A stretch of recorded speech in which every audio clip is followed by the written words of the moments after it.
আমাদের সহযোদ্ধা হিসেবে কোন সনাতন ধর্মের ভাই বোন হতে পারে না। ইসকন একটি জঙ্গি সংগঠন। আমরা চাই এরকম একটি জঙ্গি সংগঠনকে নিষিদ্ধ ঘোষণা করা হোক, যে এই জঙ্গি সংগঠন আমাদের জুলাই আগস্টে অভ্যুত্থানে আহত শহীদ ভাই বোনদের সহযোদ্ধাদের উপর বা আহত সহযোদ্ধাদের উপর আঘাত হানতে পারে।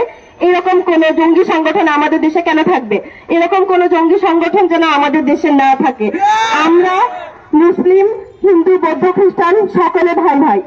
আমাদের এই দেশে আমরা সবাই একসাথে যুদ্ধ করেছি, আমরা সকলে অভ্যুত্থানে একসাথে সহযোদ্ধা হিসেবে কাজ করেছি। এই জন্য আমরা আজকে দাবি জানাচ্ছি যে ইসকন নামে যে সংগঠন, এই সংগঠন যেন ভবিষ্যতে কোনো হত্যাযজ্ঞ চালানোর সুযোগ না পায়। অন্তর্বর্তীকালীন সরকারের কাছে আমাদের আবেদন, এদেরকে দ্রুত নিষিদ্ধ ঘোষণা করা হোক। এই বলে আমি আমার বক্তব্য শেষ করছি। ধন্যবাদ। আচ্ছা, এখন বক্তব্য দিবেন বৈষম্য ছাত্র